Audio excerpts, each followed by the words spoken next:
Bismillahirrahmanirrahim. Assalamu alaikum, dear students. As per promise, as I told you in my introductory lecture, that I'll provide you my services in English, but from a different platform. So it is going to be a very first lecture after an introduction, and you read it, lecture number 1. Let me tell you again, beta. Let me tell you again. It is for all ages, it is for all type of professions, particularly all type of students, and I suggest all teachers can take maximum benefit out of that. बेटा ये शौक की बात होती है, ये जो चीज़ मैं करवाने जा रहा हूँ ये शौक पे आपका डिपेंड करता है। आप जितना कुछ ले सकते हो ले लो। मेरे पास अल्लाह पाक ने जो थोड़ा बहुत हकीर सा मुझे इल्म दिया है वो आपकी अमानत है, मैं आपको सौंप के इस दुनिया से जाना चाहूँगा। यही अल्लाह से दुआ करता हूँ, अगर दिया है तो या अल्लाह मैं अपने बच्चों तक पहुँचा दूँ, अगर ऐसे नहीं तो ऐसे। मैं प्लेटफॉर्म इसीलिए ये लिया ताकि जो अधूरी बातें रह गई हैं वो आपसे कर लूँ। तो इंशाल्लाह आज आप बिल्कुल डिफरेंट वे में काफ़ी कुछ सीखेंगे, लेकिन आज के लेक्चर में मैं आपको रोड मैप देना चाहता हूँ कि हमने करना क्या है। मैं फर्स्ट 4-5 लेक्चर्स का आपको बता रहा हूँ कि हमने किन चीज़ों को डिस्कस करना है। तो वो डिस्कशन जो है उसके कंटेंट्स में बताने जा रहा हूँ। Look at the board. So here is contents of first 4 lectures on grammar. तो पहले मैंने ग्रामर का सेक्शन दिया, मैंने कहा था मैंने 3 डायमेंशनल काम करना है, ग्रामर के ऊपर भी इंशाल्लाह, स्पोकन इंग्लिश के ऊपर भी इंशाल्लाह ताला, आर्ट्स के स्टूडेंट्स के लिए भी। तो मैंने चूंकि ये सारी चीज़ें इसको किए बिना हो नहीं सकती, तो मैंने सबसे पहले जो रूट एक है, जो रूट उसका हमारा प्रॉब्लम है, मैंने उसको पकड़ा है। बेटा अब अगर ये प्रॉब्लम था तो इसको पास बना देना, इसके बाद जब आप इसको प्रॉपरली लोगे, इसे फॉलो करोगे तो फिर ये प्रॉब्लम रहना नहीं चाहिए। जो भी आपके प्रॉब्लम इसके बाद भी होंगे, you may ask me in your comments और you may give me a call. So बेटा ये कंटेंट्स में हम डिस्कस आगे की क्या करेंगे। सबसे पहले हम बड़ा डिटेल के अंदर ग्रामर को डिस्कस करेंगे। What is grammar. तो मैं डिफरेंट जो इंग्लिश के स्कॉलर्स हैं उन्होंने किस तरह से इसको डिफाइन किया है, मैं डिफरेंट डेफिनेशंस भी दूंगा और उनको एलेबोरेट भी करूंगा। You will find some different, I am gonna give you something new. ये याद रहे कि उसमें हमेशा देने के लिए नया कुछ होता है, रिसर्च बेस्ड होगा इंशाल्लाह, और वो जो भी बात करूंगा गारंटी से करूंगा और उसका प्रूफ आप मांग सकते हैं। मैं उसमें हवाला किताबों का भी दे सकता हूँ और हमारे पास जो इंटरनेट की फैसिलिटी है वो भी आपके लिए एक हवाला बनेगी। तो सबसे पहले जो मैंने कहा ग्रामर, इसकी डेफिनेशंस होगी और इसको एलेबोरेट करूंगा, पूरा इसकी जो वजाहत आपके सामने ग्रामर होती क्या है और इसमें हमने सीखना क्या है। और ये ग्रामर इनफैक्ट हर लैंग्वेज की होती है, मैं इंग्लिश लैंग्वेज की बात कर रहा हूँ। अब इसके बाद बेटा आता है इंग्लिश हायरार्की। हायरार्की कहते हैं बेटा दर्जाबंदी को। असल में इंग्लिश को उसकी दर्जाबंदी कैसे करनी है। इंग्लिश को अगर स्क्रैच से सीखना है, अगर बिल्कुल बॉटम से सीखना है, बच्चे की ये ख्वाहिश होती है कि आप समझ लें कि मैं ज़ीरो हूँ। अगर कोई आके बहुत हीरो भी बने तो मैं वैसे ज़ीरो ही लेता हूँ कि अगर मैंने उसे हीरो बगैर प्रूफ के मान लिया तो अगर वो ना हुआ तो उसका नुकसान हो जाएगा। मैं हमेशा स्टूडेंट को स्क्रैच से ही चलाता हूँ। तो जो मुझसे पढ़ चुके हैं, दे न्यू माई स्टाइल, जो अब पढ़ने लगे हैं या अब जो मेरे नए व्यूअर्स होंगे, इंशाल्लाह इंशाल्लाह इंशाल्लाह they are going to get maximum out of that. इसके बाद देखिए बेटा इंग्लिश हायरार्की होती है। सबसे पहले अल्फाबेट को डिस्कस करेंगे, उसकी डेफिनेशन डिस्कस करेंगे और उसकी एग्जांपल्स के साथ बताएंगे कि ये अल्फाबेट क्या होता है। फिर मैं उसके बाद वर्ड को लूँगा, वर्ड की डेफिनेशन और उसकी एग्जांपल्स को डिस्कस करूँगा। फिर उसके बाद मैं फ्रेज लूँगा, फ्रेज की डेफिनेशन उसकी एग्जाम्पल और एक और चीज देखें बेटा, साथ में उसकी काइंड्स बताऊंगा कि फ्रेज की कितनी काइंड्स होती हैं। तो यहाँ पर मैंने इशारतन आपको बता दिया इसकी 3 काइंड्स होती हैं।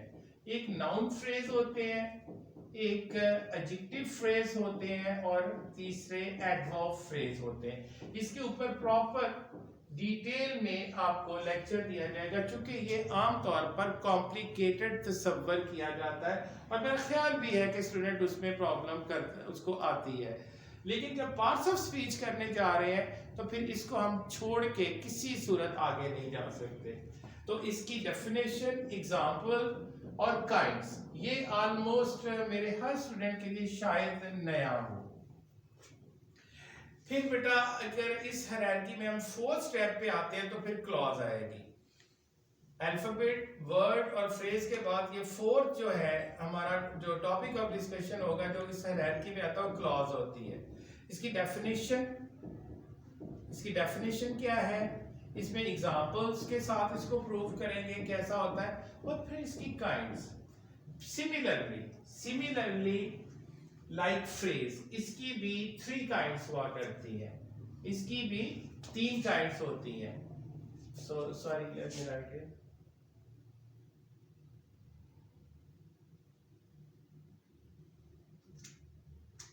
नाउन क्लॉज, एडजेक्टिव क्लॉज और एडवर्बियल या एडवर्ब क्लॉज। एडवर्बियल या adverb clause, you may right it adverb clause या एडवर्बियल क्लॉज। अब इसकी 3 बेटा देखें। हम सबसे पहले नाउन क्लॉज को डिस्कस करेंगे विद एग्जांपल्स। एग्जांपल्स के बगैर नहीं होता, उसकी डेफिनेशन और विद एग्जांपल उसको मैं जितना आसान हो सका मैं उसको बनाऊंगा। मैं इसके साथ उसके बाद एडजेक्टिव क्लॉज पे आऊंगा, उसी तरह से उसकी एग्जांपल्स के साथ, और कोशिश करूंगा कि आपकी पूरी तसल्ली हो। अगर फिर भी समझ नहीं आती तो मैंने कहा आप फर्दर अगर क्लैरिफिकेशन चाहते होंगे तो मैं आपको ये इसके ऊपर फर्दर डिटेल्स भी बताऊंगा ऑनलाइन ही।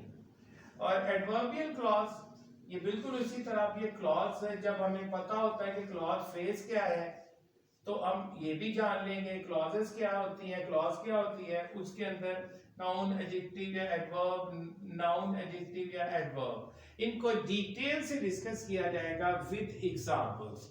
फिर बेटा आपके 5th स्टेप के ऊपर आ रहा है सेंटेंस, ऑल इंपॉर्टेंट सेंटेंस। ये सारी चीजें कंट्रीब्यूटरी फैक्टर्स होती हैं आपकी सेंटेंस फॉर्मेशन में। इनफैक्ट आपकी ट्रू ग्रामर का जो पर्पस होता है to make you able a correct sentence. So we'll discuss on that.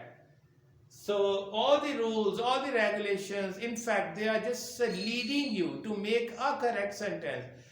A correct sentence means every sentence should be correct.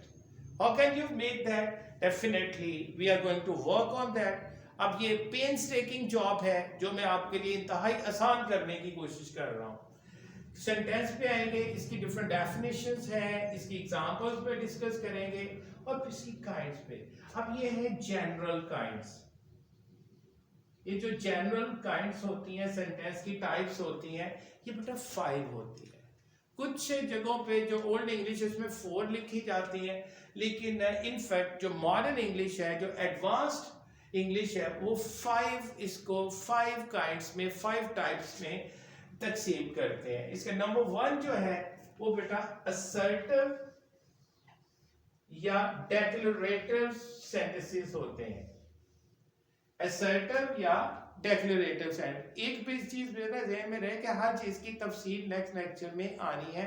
मैं आपको सिर्फ अभी उसका ब्रॉड मैप दे रहा हूं कि ये इन चीजों पे हमने बात करनी है और इनकी फर्दर जो है इनका हमने पूरा इसकी डाइसेक्शन करके रख देनी, इसको अंदर बाहर से खोल देना है और आपके सामने जो हकाइक है वो सामने होंगे। इस पहली जो बेटा सेंटेंसेस की किस्म है वो असर्टिव या डेक्लरेटिव सेंटेंसेस, या इनको स्टेटमेंट्स भी बोलते हैं। यानी अगर ये देखा जाए तो ये बयानिया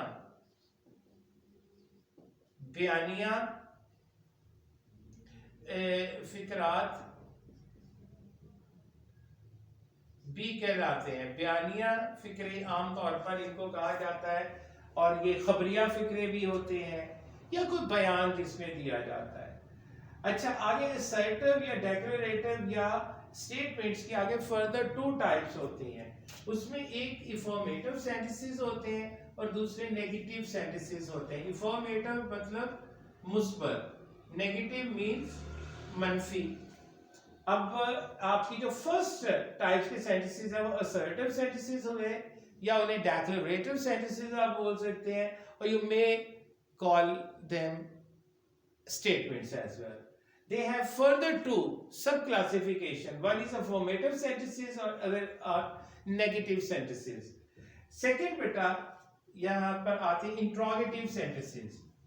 Interrogative sentences बेटा अगर हम इसके ऊपर जाएं तो हमारे पास 4 किस्म के इंट्रोगेटिव सेंटेंसेस 4 किस्मों में आगे तकसीम किया जाता है। मैंने चूंकि इसकी एक्सप्लेनेशन के अंदर जाना है, इसकी डिटेल के अंदर जाना है, तो इस वजह से इसकी कैपेसिटी देखते हुए मैंने उसकी किस्में नहीं लिखी, लेकिन मैं आपको बता दूं इसकी भी 4 टाइप्स होती हैं। जरा फिंगर टिप्स पे ले आए। इसके एक होते हैं बेटा direct questions, you may call it direct questions. American से डायरेक्ट, ब्रिटेन से डायरेक्ट। सो डायरेक्ट लुक्स चिक। सो पहले बेटा इंट्रोगेटिव होते हैं डायरेक्ट इंट्रोगेटिव। अच्छा जी, वो डायरेक्ट कैसे बनते हैं ज़ाहिर हमने उसके साथ आगे डिस्कशन करनी है उसके ऊपर। दूसरे बेटा होते हैं interrogative pronoun questions. Interrogative pronoun questions यानी WH क्वेश्चंस। हर वो जो इंट्रोगेटिव प्रोनाउन या WH वाले जो क्वेश्चंस होते हैं उनको वो सेकेंड काइंड होती है। और थर्ड होती है बेटा इनडायरेक्ट क्वेश्चंस। थर्ड होती है इनडायरेक्ट क्वेश्चंस, और फोर्थ होते हैं बेटा टैग क्वेश्चंस। बहुत सारे स्टूडेंट मुझसे ये सीख चुके हैं, हो सकता है जब मैं अब करवाऊं तो उनकी मजीद क्लैरिफिकेशन हो जाए, क्योंकि हम जब भी काम एक करते हैं जो सीखते हैं उसे अगर दोबारा करने को मिल जाए तो हमें खुद को बहुत बड़े अलामा नहीं समझना चाहिए, बल्कि बड़े हम्बल अंदाज में उसको बड़ा ग्रीडी होके ले लेना चाहिए, बड़े सेल्फिश होके ले लेना चाहिए। हो सकता है कुछ नया हो सकता है कुछ नया हो। आप हर वक्त हर चीज कैरी नहीं कर सकते, और ये सारी चीजें जो मैं आपको सेंटेंस स्ट्रक्चर के हवाले से करवा रहा हूँ, मैं राइट नो एक तो अभी आपकी इंग्लिश के बारे में आपको बताएगी कि कितनी जरूरत थी इसको, और MD कैट में इसके 3 to 4 क्वेश्चंस आने हैं। यानी अब के वे वाले भी मौजूद है, इससे पहले भी आते रहे कि अब के वो जो कंडीशन है कि वो 3 to 4 क्वेश्चंस आपके सेंटेंस स्ट्रक्चर से होने हैं। एक जनरल टाइप्स मैंने आपको बताया, मैं जनरल काइंड्स इसकी करवा रहा हूँ आपको। पहले मैंने बताया असर्टिव, डेक्लरेटिव और स्टेटमेंट्स। दूसरी इंट्रोगेटिव सेंटेंसेस उसकी 4 मैंने किसमें बताई, direct questions, WH questions, indirect questions और yes true tag questions. Very good, brainy boys, brainy girls. तो आगे बेटा जो तीसरी हमारे पास किस्म आती है वो है इंपेरेटिव सेंटेंसेस। इंपेरेटिव सेंटेंसेस इंशाल्लाह इसके ऊपर भी बात डिटेल में करेंगे कि इंपेरेटिव क्या होता है, कौन सी मिसकंसेप्शन है इसके अंदर, और हमने इसको किस ऑर्डर में लेना है। आगे बेटा आ जाते हैं। इनफैक्ट पहले ना एक्सक्लेमेटरी सेंटेंसेस ही हुआ करते थे, जो ओल्ड ग्रामर में आप देखिए ऑपिटेटिव अलग से नहीं था। तो ये जो एक साइन ऑफ एक्सक्लेमेशन देने का जो एक कंफ्यूजन है, ये बेसिकली बहुत सारे ग्रामेरियन जो है वो इसको साइन ऑफ एक्सक्लेमेशन के ऊपर डाउटफुल है। हम बेसिकली जो जिस कंक्लूजन पे मैं पहुंचा हूँ जब आपको करवा रहा हूँगा, तो जिस जगह पे नहीं आना वो किस जगह पे लगाना चाहिए साइन ऑफ एक्सक्लेमेशन ऑपिटेटिव के, यानी तमन्ना वाले, दुआ वाले या ख्वाहिश वाले सेंटेंस वो कहाँ नहीं लगाना। लेकिन एक्सक्लेमेटरी में जो फोर्थ हमारी बेटा किस्म है वो एक्सक्लेमेटरी सेंटेंसेस होते हैं, ये ताजुबिया या हैरानिया फिक्रे होते हैं, ये साइन ऑफ एक्सक्लेमेशन जरूर लेंगे। फिफ्थ बेटा इसके ऑपिटेटिव सेंटेंसेस हैं, दुआया या तमन्नाया या ख्वाहिश वाले फिक्रे, आप किसी के लिए विश करते हैं। तो ये यहाँ पर जो साइन ऑफ एक्सक्लेमेशन का चूंकि इसका हिस्सा हुआ करता था, इसको फिर सेपरेट किया गया, तो इसका वजूद इसके साथ कहीं ना कहीं बाकी है, वो आपको इंशाल्लाह डिटेल में बताया जाएगा।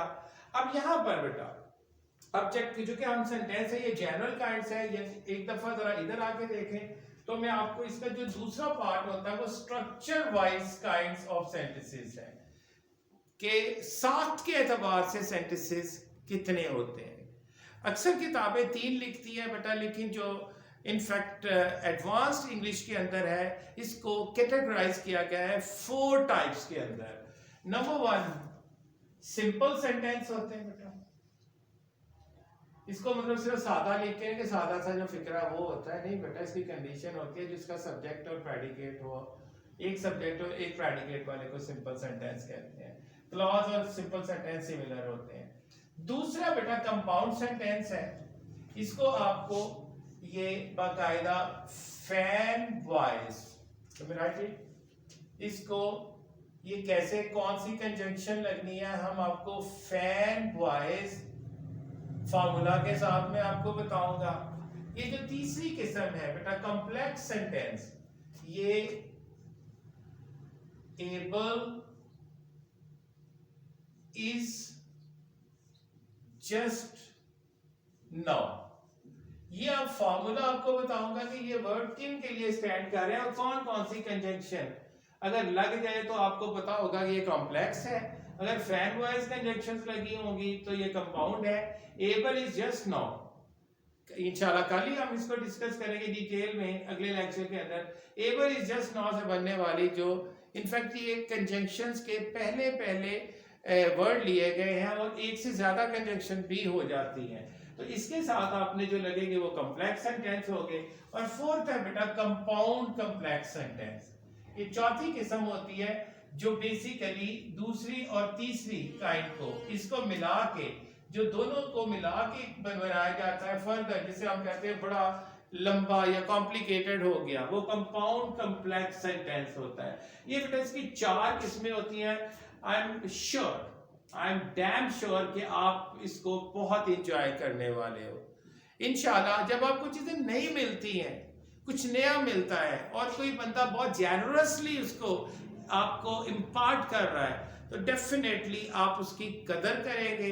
कदर करने वाले लोग थोड़े हुआ करते हैं, कदर करने वाले लोग थोड़े हुआ करते हैं। हम तो बहुत ही आम से बड़े ही गुनहगार लोग हैं। सरकार सल्लल्लाहु अलैहि वसल्लम ने जब ऐलान नबूवत किया था तो कितने साल लगे थे, उनके अपने ही खानदान से लोगों ने नहीं माना था। मैं और आप क्या है, इसलिए जो मुखालफत होती है कौले अली है। मौला अली फरमाते हैं कि जब कोई काम तुम करने लगो और तुम्हें मुखालफत का सामना हो तो समझो तुम राइट ट्रैक पे हो। तो मुखालफतें भी होंगी, सारे लोग पसंद भी नहीं करते, लेकिन जो प्यासे होते हैं वो इसको ज़रूर अप्रिशिएट करेंगे और इसको फॉलो करेंगे। और डेफिनेटली ये मैं उनको कहूँगा, ये जो पार्ट 2 कोरोना कोविड-19 पार्ट 2 आया, ये जो सेकंड सर्ज आई है, ये उसके लिए आप लोगों को मैं गिफ्ट प्रेजेंट कर रहा हूँ इंशाल्लाह। आप ये बहुत ही प्यारा तोहफा है जो ज़िंदगी भर आपके साथ रहेगा, आपको फॉर्मुलेट करेगा, आपको बनाएगा, आपको क्रिएटिव राइटर बनाएगा, बहुत अच्छा इंग्लिश यूज़र बनाएगा इंशाल्लाह। तो आप मेरा ये तोहफा नहीं भूलेंगे बेटा। इन पॉइंट्स के ऊपर मैं रिज्यूम कर दूं कि हम कंटेंट्स क्या हो गए, ग्रामर पे बात करेंगे, हम इंग्लिश हायरार्की में अल्फाबेट पे बात करेंगे, वर्ड पे बात करेंगे, फ्रेज पे, क्लॉज पे, सेंटेंस पे, फिर पैराग्राफ, उसके स्टेप्स कि किस तरह स्टेप बाय स्टेप हमने फिर English to English, English to Urdu, Urdu to English, किस तरह से हमने पैराग्राफिंग करनी है। और फिर डिस्कोर्स होता है, लंबी बातें, प्रैक्टिसेस ऑफ क्रिएटिव राइटिंग, यानी आप कलम पकड़ो, लिखना शुरू करो तो वक्त खत्म हो जाए, आपका कलम ना रुके। अगर ये टारगेट अचीव करना है आपने तो आपको सारे लेक्चर्स फॉलो करना होंगे। और ये देखें बेटा, आपका कुछ चार्ज नहीं आपसे किया जा रहा, फ्री ऑफ कॉस्ट चीजें मिल रही हैं। आमतौर पर बड़े सियानों की यही बातें होती हैं, वैसे मैं भी काफी सियाना और बड़ा हो चुका हूँ, पहले मेरी बात ही समझ लें कि मुफ्त में मिली हुई चीज की कदर नहीं होती। लेकिन मैं फिर भी बहुत ज्यादा ऑप्टिमिस्टिक हूं कि मेरे बच्चे इसे मुफ्त का माल समझकर गवाएंगे नहीं। It's a valuable asset for you और मैं पूरे पैशन के साथ, पूरे कॉन्फिडेंस के साथ, पूरी एनर्जी के साथ आपको दे रहा हूँ। फिर हमने इनकी काइंड, जनरल काइंड्स, ये assertive sentences, interrogative, imperative, exclamatory और ऑप्टेटिव सेंटेंसेस, और फिर इनकी स्ट्रक्चर वाइज काइंड्स के ऊपर आएंगे सिंपल सेंटेंसेस, कंपाउंड कॉम्प्लेक्स और कंपाउंड कॉम्प्लेक्स सेंटेंस। और ये फार्मूलाज लिखे हैं, ये कंजंक्शन के फार्मूला, जो इनसे कंजंक्शंस बनेंगे वो आपको बहुत ये हेल्प करेगा। सीधा सीधा बता देगा अगर ये फैन बॉयज कंजंक्शन लगी है तो ये कंपाउंड है, अगर able is just now conjunction लगी है तो ये कॉम्प्लेक्स है।